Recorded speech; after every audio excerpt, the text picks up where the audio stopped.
big man, the best man, Prince David, Jacob Whitman.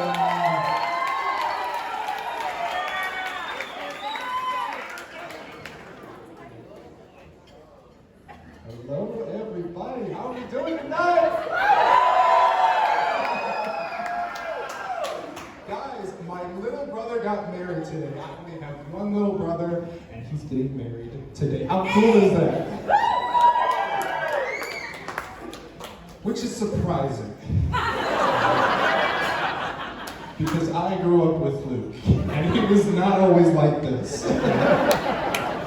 But he is always so vivacious, so tenacious, so energetic. He always has to win. He always has to come in first. Whether we're racing bikes, or arm wrestling, or playing cards, or getting married.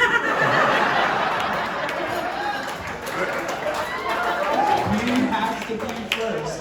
And I'm not just talking just me and my sister Luke. I'm talking about all of my first cousins, on both sides of the family, and most of my second cousins.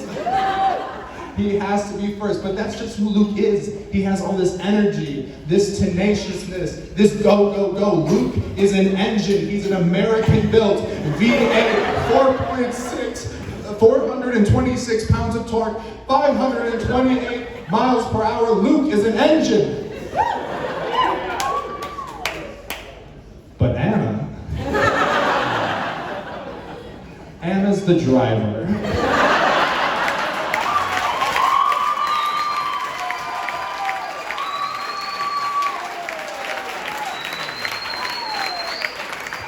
And she can drive this car anywhere she wants. But like I said, Luke was not always like this, okay? He was a weird kid. He had all these odd fascinations, these weird future plans down in Texas. I remember Anya and I, we would have private conversations about him. So Anya,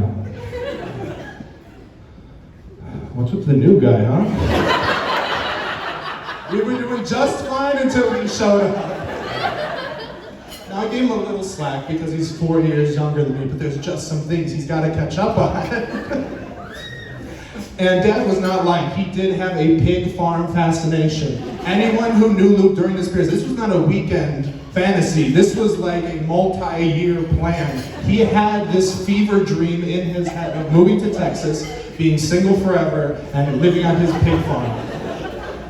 And he clung on to this ideal like Rambo holding on to the bottom of a Soviet gunship helicopter in Rambo First Blood Part 2. He was that committed to the dream. And then he went to Camp Zion. Now, Anna and I recently had a conversation, and she confided in me something that I thought was so sweet. She said, Jacob, when I first saw your brother at 13 years old, I had the biggest crush on him.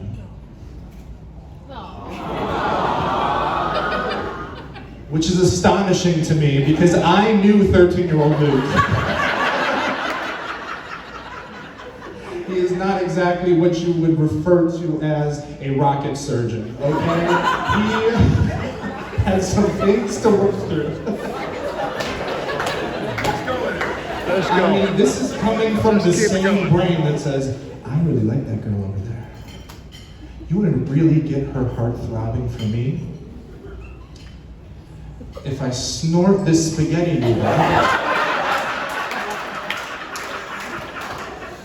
cough it out my mouth, and work both ends through my nasal passage.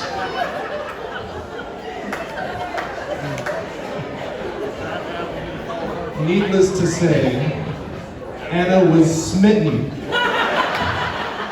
with the Sicilian floss. It needed a name. I had a name.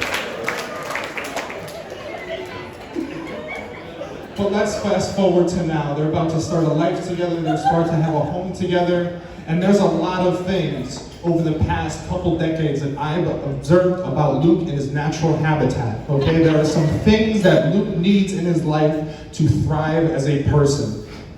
Number one, Luke needs protein all the time. Now, I don't know if the turf and turf dinner was a little tip-off to the protein demands of an animal like this. But he needs his eggs, which we have covered. Thank you, Dad. He needs to have his chicken, grilled, fried, whatever you want. And he has to have lots and lots of 50-pound industrial-grade protein powder. Okay? I need it by the pallet at the house. I want your neighbors to wonder whether you're building an Olympic super athlete or bracing for a natural disaster. That's what I need them to think. Point number two, Luke needs outdoor toys. And I'm not talking about slip and slides and hopscotch. I'm talking Luke toys. That's tractor tires, fallen logs, boulders, anything that he can bench press, squat, flip over, press, sweat on. That's what Luke likes. When you're shopping for him, I want you to think, could Clifford the big red dog play with that? And if that answer is yes, buy it, because that's perfect for you. And lastly but not least, again, these are just my observations as a man of science, observing my little brother over the past 25 years. One thing I've learned about Luke, Anna, you need to know this about him. It doesn't have to be all the time, but when he needs to, Luke needs to be able to watch the Green Bay Packers.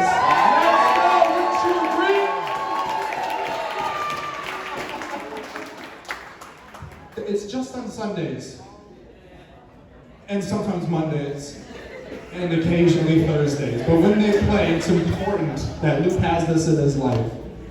But anyway, these are just my observations as a man of science. I just wanted to share the knowledge that I have gained and pass it along to you. But Anna, in all seriousness, I am so happy that you are marrying my brother. Married. They're married.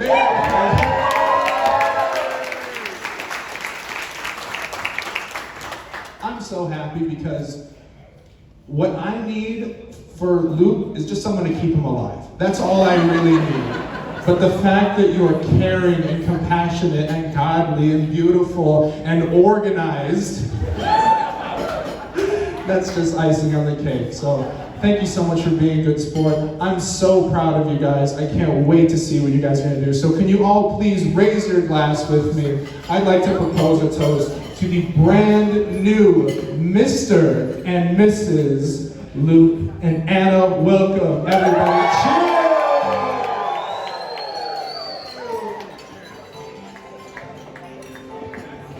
Big round of applause, ladies and gentlemen, to the best man, Jacob Whitman.